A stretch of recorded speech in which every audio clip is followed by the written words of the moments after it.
has written a book, which we do carry, called Project A-Lily, and he talks there about how they actually engineered the disease, and of course it's really not simply HIV. HIV only predisposes people to this.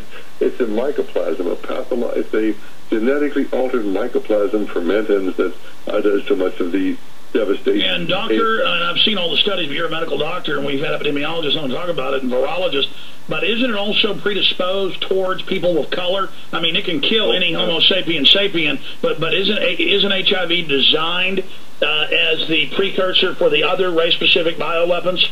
Absolutely. I mean, HIV, if you look at the statistics here in the United States, almost, not quite, but almost half of the people with HIV and AIDS who've died have been black. And of course, the statistics show it has a predisposition for the black and Hispanic, and much less. But paid-off black leaders won't talk about letters to the foundation and the Rockefeller Foundation papers. These are public. We actually sent off for them at the different universities saying we can't let the blacks know we want to exterminate them. We've got to hire liberal front blacks. In fact, Aaron has the quotes, but you were trying to explain the numbers that even though you have much larger amounts of whites just as sexually promiscuous, even with the same control groups, it's harder for a white to get AIDS. Please continue. Well, basically, they know how to create the diseases for specific races, and there's one specific gene, and we don't have it. We white people don't have it, or maybe we only have one of the two that's pair of We genes. don't have the proper couplers for the virus to plug into. And this is the coupler that is used to attach the HIV virus to the cells. The cells are going to be attacked. So the blacks usually will have both of those genes. Most whites will have either one or none of them. And if you don't have any of the genes, you're not going to get HIV no matter how promiscuous you are. If you have one of them, you may get it. And this is why, certainly, almost half of the people here in the United States who have either have HIV or have died are black. This is a race-specific disease. If any of your listeners would like to know more about it, I wrote an article published by the American Journal of Physicians and Surgeons. It was called AIDS, the Unknown Story, and I'd be glad to provide those free of charge. Could I put on my 800 number? Absolutely. Put that out, and also give people your website. 800-544-8927, 800-544-8927. They knew what they were doing. Our website, radioliberty.com. But you can read the things, certainly on the PNAC website of the Project for the New American Century, something they wrote entitled Rebuilding America's Defenses, where they talk about how they're going to have the ability to have these race-specific diseases, and then they can use it for social purposes. And they've targeted the black, they've targeted the Hispanic, and I share your concern. Alex, why aren't the black leaders talking about that? Because most of them are bought and paid for. Medical doctor, surgeon, what was it like for you as you began your awakening? I mean, how did you awaken to this and become one of the most prominent, respected people exposing race-specific biowarfare that we're now more than 3 decades into? Well, basically, of course, it isn't very good for your practice, but we are always able to survive. There were always doctors out there able to survive. But certainly, there is so much to this story. We've written a book called AIDS, the Unnecessary Epidemic, totally blacked out by the media every time we first get it listed, in the national list of books in print, why somebody came along and take it out. But we were able to get, I think, almost 30,000 copies of that book out across America.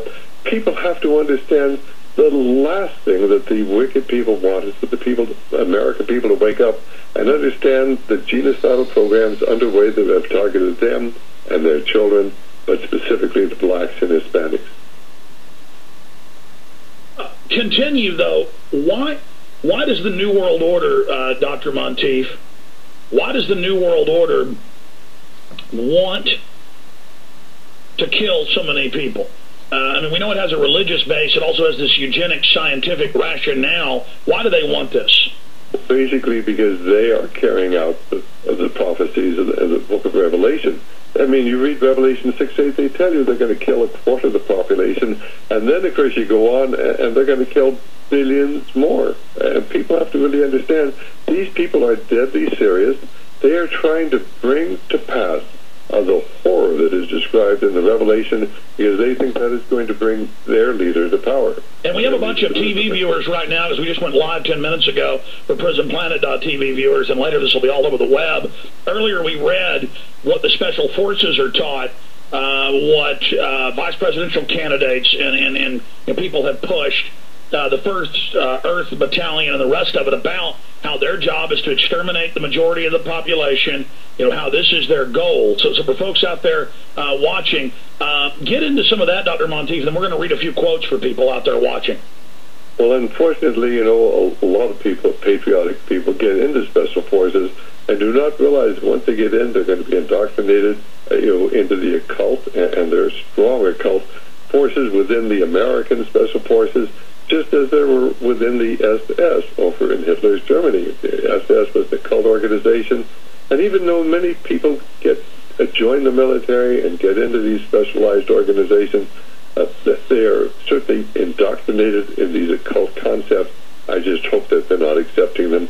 I hope that we have enough people in the military who love America and realize their loyalty to other occult individuals. In fact, they even have divisions within our military that are into remote viewing. They're into, trying to get out this... Well, I've actually had Major General Stubblebine, who now is anti-New World Order. He said he never saw the master plan. He was also the head of Army Intelligence before that.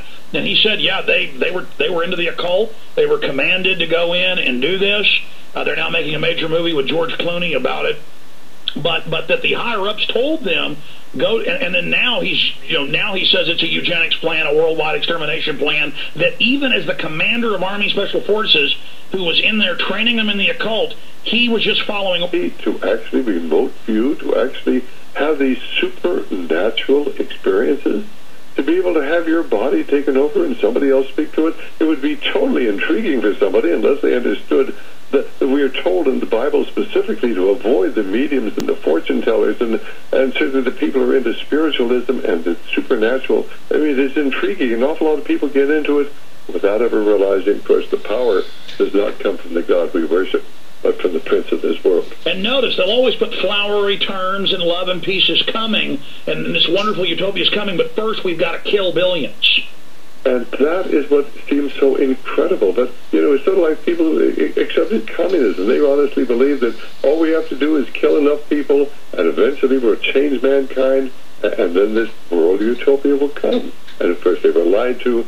But communism is only a transitional nation trying to destroy our belief in God and in family and country. And basically, these are the people who have control of the reins of power in the United States and are using the military and financial power of the United States. Now, I want to be clear, Doctor. World government. Yeah, and I want you to talk about world government, but to be clear, we've got a lot of atheists and agnostics listening. Even if you don't believe in spiritualism or God, the devil, dark and light, any of that, it is a scientific fact that the elite world system, the technological control grid, the technological, worldwide enslavement system is New World Order controlled. They are into the occult. Their goal is to get world government so they can kill the majority of us. That is in official State Department documents, official British documents. It's in all their publications. God help us, folks. They are spraying poison in the skies, the water, the food. It's all coming out now. And I wanted Aaron to read some more eugenics quotes, and then we'll go back to Dr. Monteith. Read some more of those, Aaron. Yeah, I guess I'll go over some Margaret Sanger quotes here, a lot of which I read yesterday. No woman shall have the legal right to bear a child without a permit for parenthood. This was part of the American Baby Code she tried to have passed as law. And now that's being proposed. China did it. Now it's being sold here that you'll get tax breaks if you don't have more than one child. Yeah, Nazi Germany did it too. But remember, and the CPS taking kids, Nazi Germany, England, the U.S., social workers were founded for this in-game Blueprint for Global Enslavement covers it. Continue.